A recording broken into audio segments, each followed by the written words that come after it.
AJ ನ್ಯೂಸ್ಗೆ ಸ್ವಾಗತ. ಭಾರಿ ಮಳೆಗೆ ಹೆಚ್ಚು ಬೈರಾಪುರ ಗ್ರಾಮದ 2 ಸೇತುವೆಗಳು ಜಲಾವೃತ. ಹುಳಿಯಾರು ಮಾರ್ಗದ ರಸ್ತೆ ಸಂಚಾರ ಅಸ್ತವ್ಯಸ್ತ.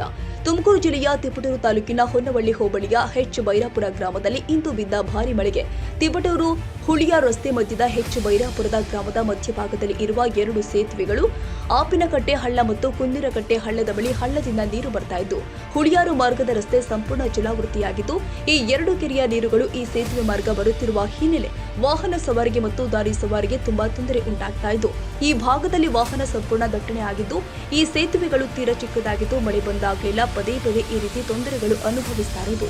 ಈ ಸೇತುವೆಗಳು ಸಂಪೂರ್ಣ ಜಲಾವೃತವಾಗಿದೆ ಹಾಗೂ ಈ 2 ಸೇತುವೆಗಳನ್ನ ಮೇಲ್ಸೇತುವೆಗಳಾಗಿ ನಿರ್ಮಾಣ ಮಾಡಿ ಈ ಗ್ರಾಮದ ರೈತರು ಈ 2 ರಸ್ತೆಗಳನ್ನ ಕೃಷಿ ಚಟುವಟಿಕೆಗೆ ಅವಲಂಬಿಸಿದ್ದು ಮತ್ತು ವಾಹನ ಸವಾರಿಗೆ ಹಾಗೂ ಗ್ರಾಮಸ್ಥರಿಗೆ ಅನುಕೂಲ ಮಾಡಿಕೊಡಬೇಕು ಅಂತ ಗ್ರಾಮಸ್ಥರು ಒತ್ತಾಯಿಸಿದ್ದಾರೆ. ತಾಜಾ ಸುದ್ದಿಗಾಗಿ ಎಜೆ ನ್ಯೂಸ್ 24x7 ಗೆ ಸಬ್ಸ್ಕ್ರೈಬ್ ಮಾಡಿ ಮತ್ತು ಬೆಲ್ ಐಕಾನ್ ಒತ್ತಿ ತಪ್ಪದೇ ಲಿಂಕ್ ಶೇರ್ ಮಾಡಿ.